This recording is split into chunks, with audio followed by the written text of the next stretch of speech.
our podcast. I'm Amy, and I'm here with Anna Caughron, who just happens to be our sales manager at Amy Wienands Real Estate. This is coming to you from Elevate, our Elevate Collective, which is going to be which is actually a real estate podcast. It's videos, it's blog, it's meetings, it's a lot of collaboration. Anyway, so we're here today, and we're going to talk about something. We're going to talk about the power of staying in the box. The power of staying in the conversation, the power of stepping into the conversations that feel hard to step into, and what happens when you actually do that, and maybe some scripting and some techniques on how to actually do it. So right out of the gate, I mean, I'm 30 years in this business, and I've had a pretty successful career, and I'll never forget this. I was at an open house, and I don't work with buyers anymore. So you quickly become unskilled at what you don't do every day. Like your skills start to wane if you're not in the gate and when you're not in it all the time. And last year we hosted an open house, and I'll never forget it. We had like a parade of homes. We had like 5 or 6 condos open all at one time, and I was hosting one of them. And Anna walked in, and a client walked in, a potential client walked in, and she totally stepped into the conversation. She's asking their motivation, what they're doing. And I have to tell you something. I was standing over in the kitchen kind of cringing. Like, I'm like, what the heck? Whoa. And here's the thing. I used to think like I had no problem getting in I can do that with a seller, but I haven't had to step into that with a buyer in a long time. Right. And I watched her do it, and I'm like, she did it effortlessly. And the whole entire time I'm like, ugh. Do you remember that? I totally remember that. I was like, whoa. Yeah. She just went for it. You got the name. You got the number. We got the appointment. Yeah. Yeah, talk to us about that awkwardness and that uncomfortable feeling. A buyer walks into an open house. Open houses are a thing. Now they're happening again. Yep. So we have to learn how to work them again. Right? So you walk into an open house, a buyer walks in the door, and you immediately start to engage them. So talk to us kind of about your approach on those kinds of things, and even just walking through a transaction with a buyer, about staying in there, like getting them to the closing table, getting them to the point where they're ready to make an offer, because so much of the time it's stepping into awkward conversations. It is. And I think that a lot of times, especially if you're unpracticed, maybe you're new, or maybe it's, again, you're just kind of getting back out of this whole of crazy environment we've lived in, or a little bit back to normal, right? So like you said, open houses are a thing again. And we're having to re-practice skills. So maybe you've even been in the industry for a long time, but you just haven't done this in a while. And it's so important to be willing to, like Amy talked about earlier, stay in the box. We train on that all the time, but you have to go into it. And there's part of me that, like, naturally, if I was just at that open house as a guest, would not go and have those conversations. Right. But knowing that I'm there with an intent, right? Yes. Yeah. I've been with Amy for 20 years almost, and there was a point that I was that nervous person, like, I don't want to ask the question. And Amy used to always challenge me, like, she'd say, well, what about this? And I'm like, I don't know. And you would ask me, like, well, why don't you know? And the reason why I wouldn't know is because I didn't ask the question, right? Right? I didn't take it that one more step, like, ask why, tell me more. And so as we train our team, I'm always challenging them. Like, when you come and talk to me about something like, how do I handle this? I'm going to ask you, like, well, okay, why? What do you think? Yeah. And I really want people to, like, think, okay, can I solve this myself? And really, to do that, we have to get into the story. We have to put ourselves into that client's situation and know all the moving pieces. We have to be a part of the conversation in every level for us to actually serve them and guide and protect, like, throughout the whole transaction, like you mentioned. So it can't be just a transactional thing. It has to be you've stepped in and you've engaged. Right. And so when we, like that example at that open house, I remember that day, and I remember you making eyes at me across the room, like, are you serious? Like, whoa, girl, going for it. but really, like, the idea is I need to know these things. And the reason why I need to know them is so I can help them accomplish why they came. They came to this open house for a reason. Yep, there was a purpose. There was a purpose that they walked through that door. And so for me to help them, I need to ask these questions. And so the approach that I've always taken is that I just assume everyone's my friend. Yep. I assume that we are best friends and that everything is going to feel natural until they tell me we're not, right? Like, I always think that. Like, why ask somebody out on a date? I'm just going to assume we're dating.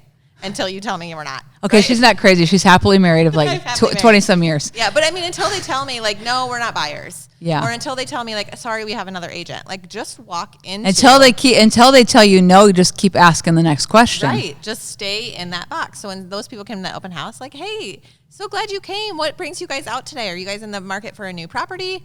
What are you looking for? And then as they were just chatting, I just kept going on with my conversations. Awesome. Have you guys talked with a local lender? Who have you talked with? Great. I'd love to connect you. Yeah. I just was constantly staying there. Like, until they tell me, like, hey, we already have an agent. Like, I just assume they're mine. We're working with it. And so one of the things that I always joke with our team about is if you give them a pause, like if you take a pause and you have to like think about what you're going to say next, if you have to like take that pause, you're getting out of the box. And they're kind of taking back over the conversation. Now, I'm not going to force myself on anybody. Right, You can't push yourself. Like, I can't make somebody work with me. Right.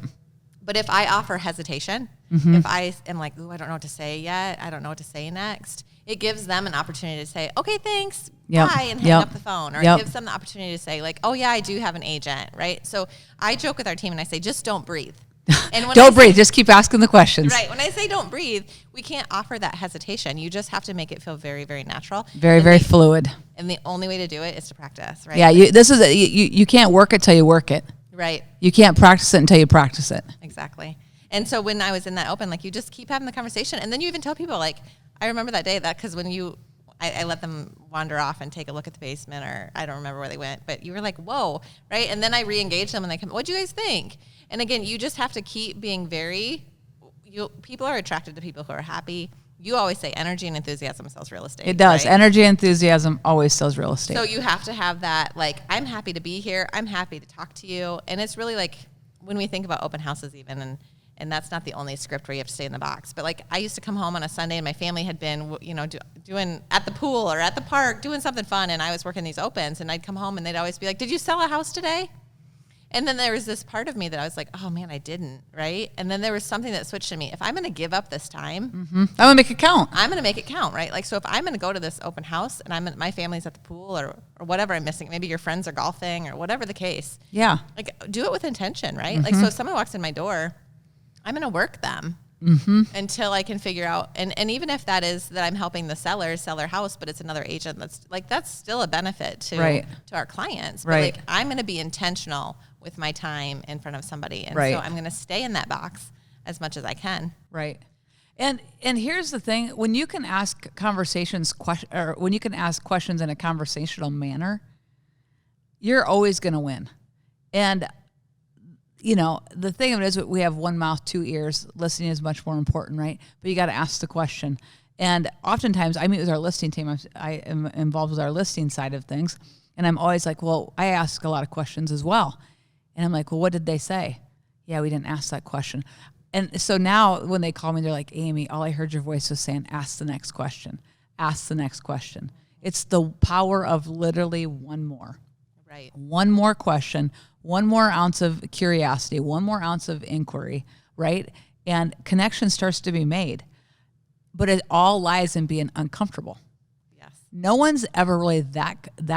I mean, after a while, you get very comfortable. You don't have a problem asking somebody how much they owe on a property, what do they got going on, what's their monthly income. You have no problems asking those questions because it's your norm, right?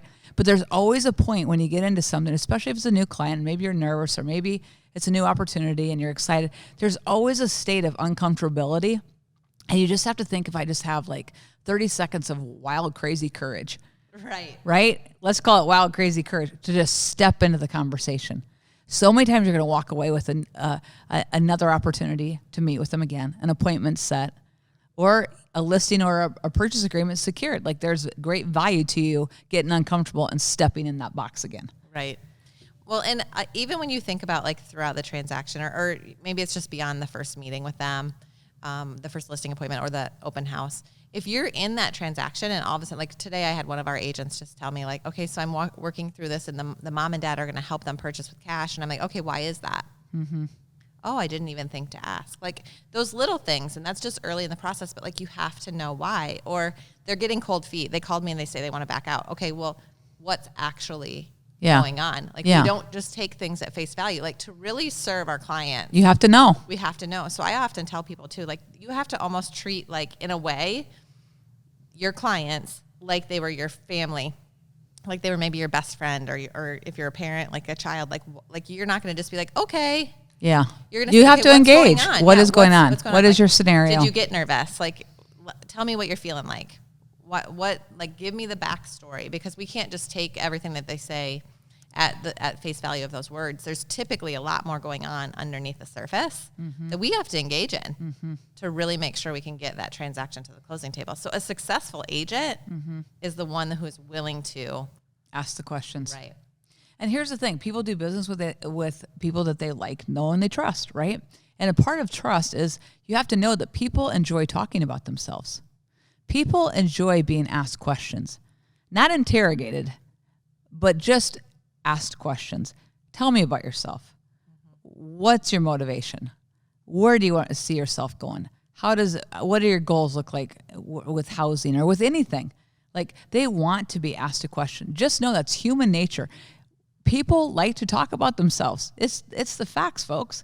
So that's an easy clue. Right. So engage them that way right out of the gate. And I promise you, even if you don't end up with them as clients, they may be down the road a big cheerleader of yours and sending other people to you. Right. Because they had a great encounter with you. They may have already have a connection that they have already, they're committed to.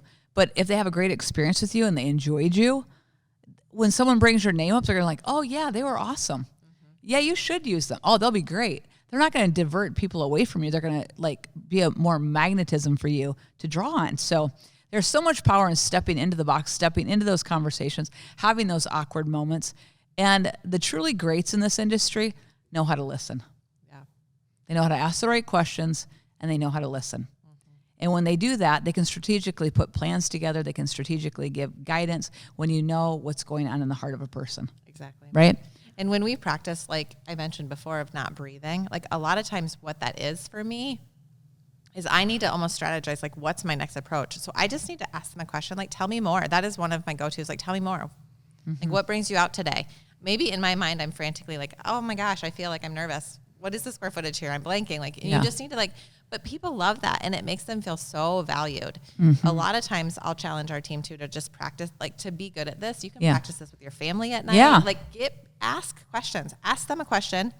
When they answer it, immediately ask another one. Like, be curious to know more and really have them talk.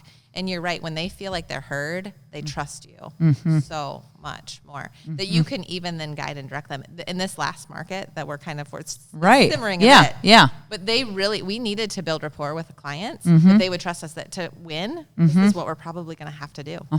This is probably the choice you're going to have to make to win. And when you maybe have only shown them one or two houses, like, how do they feel that you get them? It's when they feel heard. That's definitely the key. And if you think about it, I always compare the real estate industry. I always compare it to the medical community, right? Because we're dealing with people's largest assets and biggest purchase and biggest investments oftentimes. And, obviously health is critical and it's a big deal. But how do you feel when you sit in an appointment and they're asking you questions and you feel like they're not just trying to push something down your throat and here's your next pill and here's your prescription and okay, I'll see you later. But when they actually acknowledge you and you feel heard, you trust them more. Compare yourself as a real estate agent. You have to quit thinking you're just a real estate agent. You're an expert guide in what you do, right? And what your opinion is matters, and what you guide and direct them on, it matters. So you have to get that in your head that I'm an expert. I'm a specialist, so to speak, and this is just my field that I'm operated in. And it translates into every industry, every relationship. People are people. But the power of asking one more question, I promise you, is going to take you down a path that'll lead to greater and greater success, greater and greater personal development, and greater just enjoyment of life, just getting to know human beings at a different level. So we're going to be coming back to you with all this great content. Hopefully we're going to be doing it here multiple times a week, getting great content out to you that you can come back, look for encouragement, look for direction, look for scripting. We're always here to be a resource to you. And that's a wrap, folks. That's a wrap.